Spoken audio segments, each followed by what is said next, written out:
Well, good morning, and thank you so much for that kind introduction.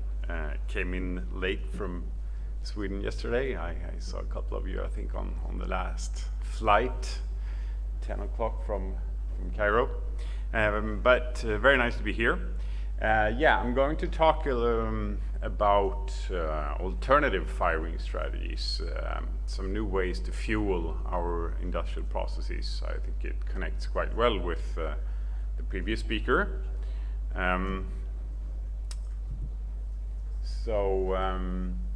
High temperature processes, the topic of my talk today, as you know, relates to many essential commodities that we need. See them listed here, all the way from the electricity itself to materials. A lot of the essential material flows and also recycling processes are dependent on these high temperature processes. So we need to adopt them for our new needs. Where we are standing today, the use of coal and other fossil fuels dominates the energy consumption in these processes today. And I'm a firm believer that we are going to continue to use a lot of coal and fossil fuels for a long time, but combine them with ways to reduce the environmental impact of those fossil fuels, but also joining paths with new ways to expand the, let's say, fuel capacities and resource use in these processes. The emissions from the industrial sectors look like this pie chart here.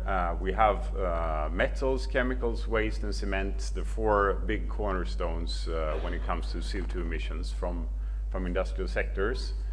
I will pick examples from metals and cement, which we're working with a lot in our industrial projects. Development paths, couple ones of them. There are more than these, but these are ones, the ones that we are working with a lot. So when it comes to the energy supply side, when we expand from the coal and other fossil fuels, we are looking at different ways of utilizing biomass, and different ways of utilizing direct electrification. We will touch upon thermal plasmas today. And also indirect ways then with ammonia, as was discussed previously, but also hydrogen. And I think that we are also expanding quite a lot in metals and using metals for energy release as well. It's fascinating in a sense that we have not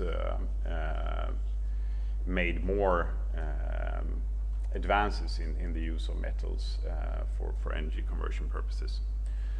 Right. Another important cornerstone here is to adapt the production capacity of industrial processes with the varying load conditions that we have on electricity and energy grids, and making use of energy storage capabilities using the active parts of materials that we're converting for storage purposes. And then finally, carbon capture bit is something that we use when there are maybe no other options, or if it's clever to use carbon capture as a combination with these alternatives here. We can, for example, use carbon capture in combination with energy storage or fuel production. Right, but I'm going to touch upon oxy-combustion, thermal plasma, and hydrogen, and biomass in this presentation as the alternative firing strategies. The industrial sectors that I will take my examples from are from cement production and iron ore processing. The industrial application that we will look at is rotary kilns, which is a widespread industrial process used in principle all of the sectors that I mentioned before. And firing concepts then are these four areas. Okay, so in terms of the more scientific focus of the presentation, we're going to focus on the radiative transfer and the impact on that when we go from the conventional coal firing conditions to these other conditions.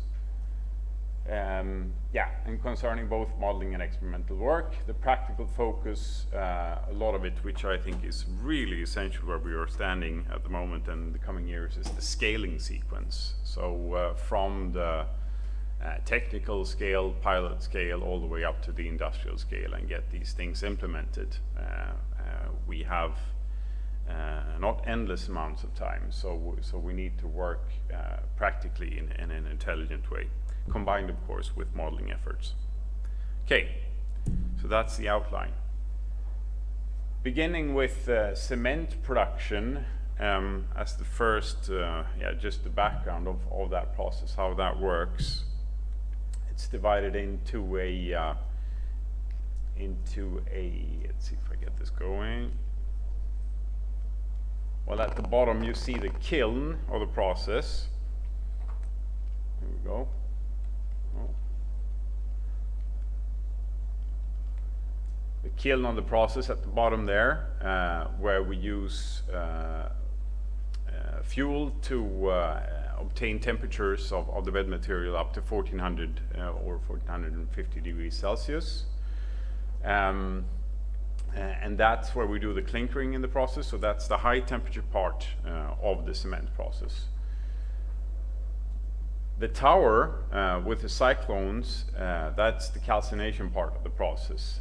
In that we also supply quite a bit of energy, and all in all, from the process itself, we use fuels that stand for about 40 to 45% of the emissions in the process, and then we have calcination for the rest of the emissions occurring from this process. So that means that cement production, no matter how we redesign the process, there will always be significant emissions of CO2 from this process. Therefore, it's also a very good candidate, industrial candidate for pushing new technology, because they have to adopt to these CO2 emission conditions. So they are looking at different technologies, both carbon capture, but also thermal plasma conditions, that technology that we're going to look at a little bit later on in this presentation here. Okay, this is the site where we are doing a lot of our industrial experimental work. You see the calciner tower, the green part there, with 150 megawatt consumption of coal, essentially. As the fossil fuel part, you see the red colored area, that's the lime quarry, and then you see the yellow rotary kiln. It's a 80-meter long kiln. Quite big unit, producing about 230 tons of clinker per hour, which is one of the main candidates in Europe for carbon capture in cement plants. The iron ore pelletizing process, which is the other example then, is also a kiln process. You see the rotary kiln in the middle. Before that, we have a grate section with the numbering 1, 6, 7, and 2. That's where we load on the green iron ore pellets in the process, dry them, oxidize them. So we do the major part of the oxidation in that first process step, and then the pellets drop into the rotary kiln itself, and that's where we supply the energy to sinter and fully oxidize the pellets. So in that process, we require temperatures above 1300 degrees Celsius in order to produce an iron ore pellet of high quality. And that's where we come in this presentation and look at different firing strategies to make that happen. Then the pellets drop into the cooler, and then they have a temperature of about 12 to 1300 degrees Celsius, and we recycle a lot of that heat back to the process again. So, but the focus here is on the rotary kiln itself. Okay. This is the site with the company that we're working with. It's far up north in Sweden. The company is called LKAB, so that's one of Europe's larger iron ore producers. You see the mountain in the back, and that's where we have the processing units, the great kiln processes to produce the pellets. Okay. This is then a photo of, this is then a photo of, it's a little bit slow here. Let's see if I can go back again. There we go, a photo of one of the kilns for the iron ore processing. It's a 35 meters long kiln, and you can see the challenge here with kilns. For those of you who've never visited a site like that, it's difficult to get data from inside of this process. So that's one of the major challenges. You see the kiln, and then at the far end there you see the grate step where we oxidize and dry the pellets. And then the pellets flow towards you and fall into the cooler on our side of the photo. Okay. This is then a IR scan from one of our measurement campaigns on the cement kiln. So this is data that we easily can obtain, where we can get an idea of the radiative conditions in the kiln, but also we have a lot of other effects that will be translated onto the temperature conditions on the surface skin of the rotary kiln itself. But this is quite useful data for validation purposes of our models. Okay, so outside of the kiln that's easy, but inside is quite difficult. Nevertheless, from the back end of the process, we can look into the process itself. This is an IR camera again, showing the flame in one of these rotary kiln units up on the top, and at the bottom here you see the iron ore pellets falling out of the kiln. So here we can identify the individual temperature of the pellets themselves. So these are now really good validation data for monitoring the quality of the process and quality of the pellets themselves. But this is as far as we can get in terms of data from the process. So a couple of meters into the kiln, and that's pretty much where it ends, if we don't resort to very advanced measurement methods, or a couple of things that we're working on. But this is the challenge. So if we just freeze that picture, we can see that we get an idea, at least, of the flame conditions, an idea of the temperature of the bed and the wall inside the furnace. So these are all then important data input for any validation purposes. Moving on to the modeling work that we are doing, we have a full 3D model that represents all the heat transfer mechanisms inside a kiln like these. And in that, we have the radiation occurring from the high temperature end, a high temperature cascade of the process from the flame to bed walls and the wall-to-wall interaction and so on and so forth. So that's the starting point for the radiation calculations. The conduction mechanisms from the bed and the wall, the convection and reaction generated heat in the bed, and also the heat transport due to the rotation of the wall itself. So it's a rotating furnace and the moving bed inside this model. So this model is something that we use, feed with data to predict conditions when we change firing strategies. All in all then, when we go for fuel substitution, we look at the effects for the most, let's say, the smallest step, when we go from a coal-fired condition to a biomass co-firing condition. We do still see quite a lot of impacts on the system, such as increased volatile fraction, changed char kinetics, ash transformation, soot formation, and so on and so forth. So even for the smaller step, in terms of a change for these industrial kilns. We do have a lot of effects that can impact the heat transfer. When we go for the large step, the more dramatic one, from a coal-fired situation to a hydrogen-fired situation or a thermal plasma, we will move towards high or extreme temperatures, fast kinetics or really short and intense flames, and also no combustion particles existing in that environment. So that, of course, has a large impact.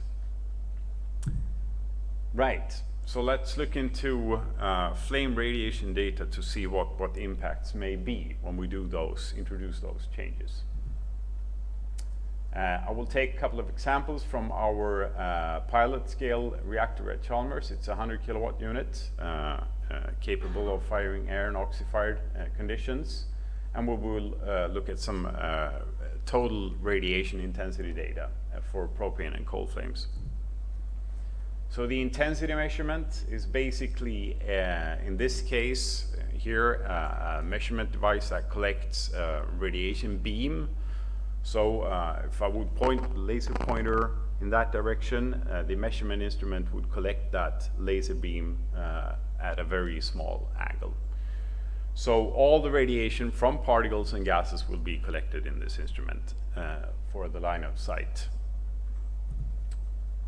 Okay, the modeling considerations that we have in our comparison with the measurements that we conducted is that we solved the radiative transfer equation, including absorption, emission, and scattering. We use the statistical narrowband model for gas radiation. Particle properties depending on the size, soot or ash or coal particles, Me or Rayleigh theory, and then we collect data from the measurements in terms of particle composition, temperature of the gases, composition of the gases, and so on and so forth, and also the particle concentration. So a lot of the data are fed to the model from experiments. These are then comparisons of 3 flames, 1 air and 2 oxy-fuel flames, one with 21% oxygen in the feed gas and one with 27% oxygen in the feed gas to the right.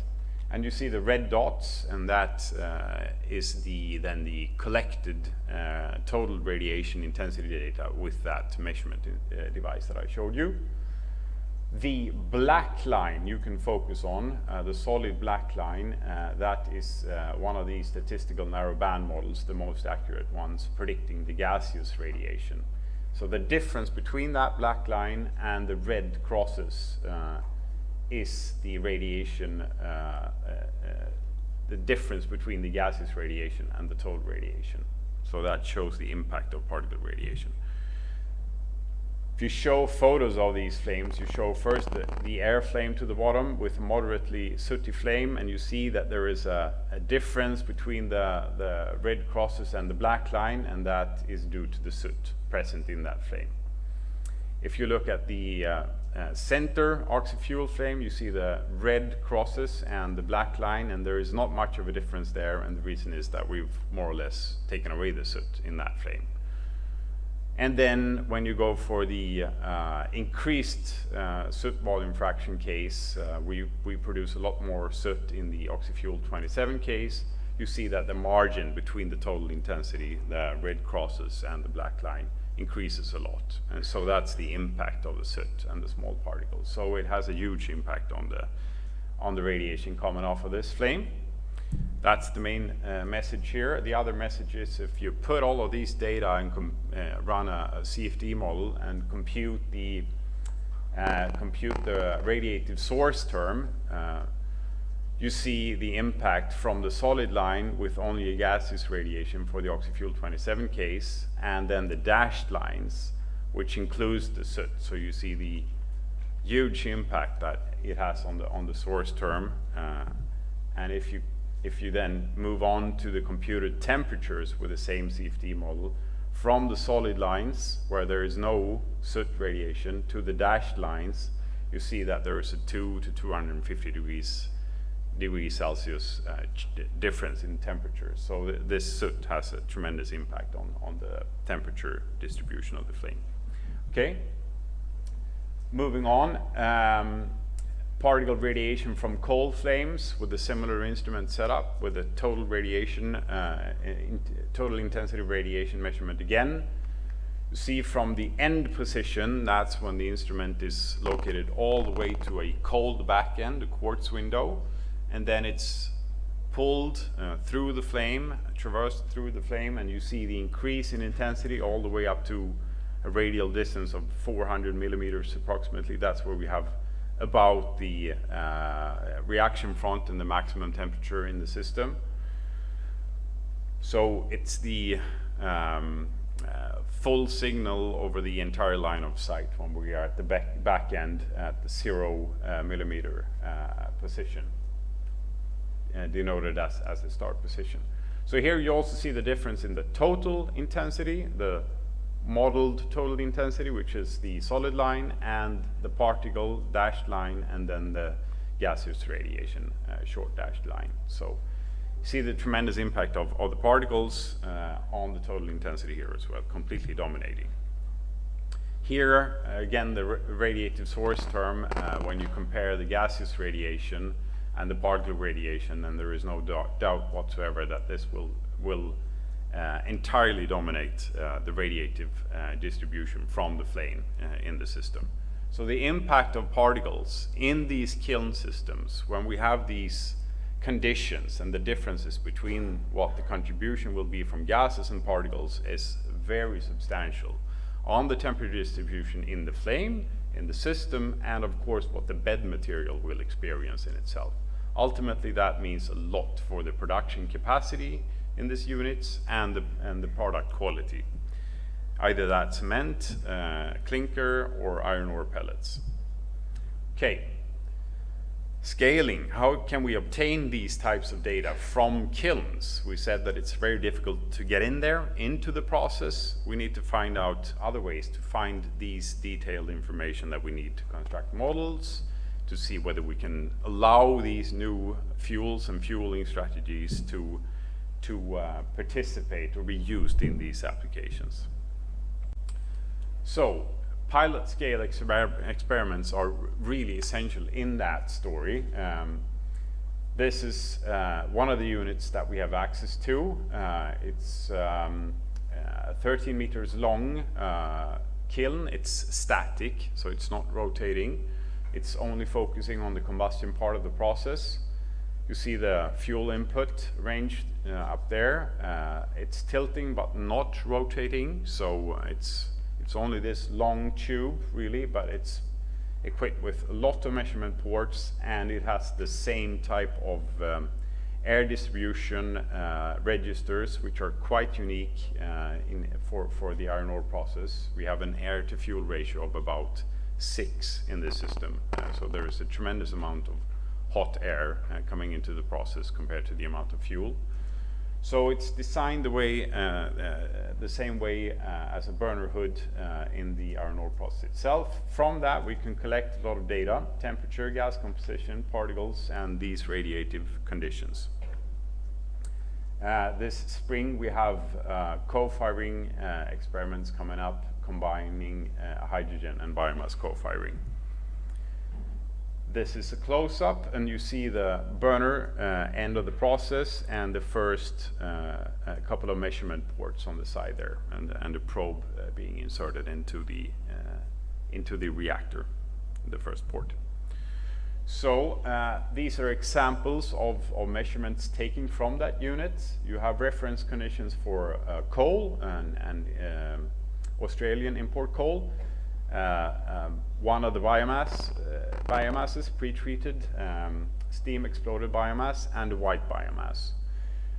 We do obtain differences for these conditions, although the fraction of biomass is at maximum here 25% only on an energy basis. Despite that small change, we do see quite significant changes in the radiative distribution. You see it mostly if you compare the white biomass compared to the two other cases. So, but all in all, there is a change in the radiative distribution which is possible to handle for these conditions. But we do change quite a bit also for these quite, let's say, moderate change in the process. Right, so we feed in this data to this kiln heat transfer model, and to predict then the conditions, we feed in this as data inputs. All of this is collected from the pilot scale unit that I showed to compute this, a bed material temperature profile and a wall temperature profile. And then we use this in combination with CFD modeling for validation purposes. Okay. So then last bit of the presentation here, we're going into the cement process again. These are recent movies from the cement rotary kiln that I showed you before. So these are the clinker material falling out of the rotary furnace. We have a temperature here of about 1400 degrees Celsius, and of course you can understand that. So this is one of the access points, and then we can get an access point up to the flame as well, but this is basically what we can obtain from this 80 meters long system. So it's quite a challenge to do predictive modeling here. For that process, there is the interest to adapt a thermal plasma to combine that energy supply with conventional fuels, waste or coal or even biomass. The reason is that with thermal plasmas we can obtain very high temperatures, and also it lends itself to a lot of different working gases, for example carbon dioxide. And if we can use carbon dioxide as a working gas, which is something that we obtain from pure calcination, of course, we can recycle that working gas in the process and obtain something that potentially can become a very efficient electrification strategy. So that's the motivation. On the pilot scale side, from this process, we are looking at 150 to 300 kilowatt units, where we also have the materials processes included, in the testing. So on this video here, you see the calcium material dropping out of the pilot scale furnace.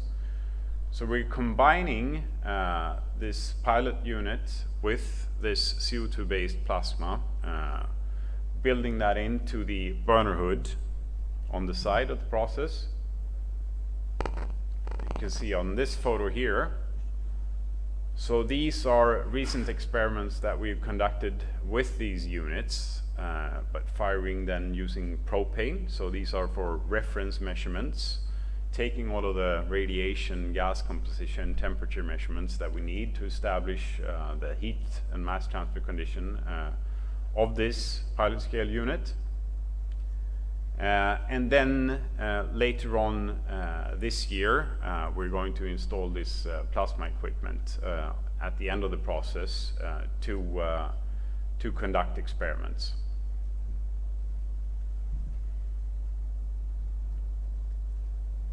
Right.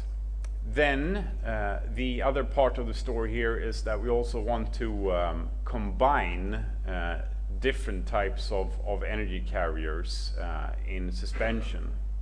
So we talked about the plasma, we talked a little bit about the hydrogen and biomass in the iron ore process, but in the iron ore process, of course, we also have a feedstock that is quite interesting, and that's the magnetite itself. It's a very useful fuel indeed, but it's of course a question of how to make use of that in the best possible way. We think it's an intelligent way to combine the hydrogen combustion, or the plasma system for that matter, with the magnetite as an energy carrier. So that's something that we're going to build into our 100 kilowatt test facility at Chalmers. So it becomes this matrix of different energy carriers. I think ammonia is another interesting component here as well, although we are not focusing on that. But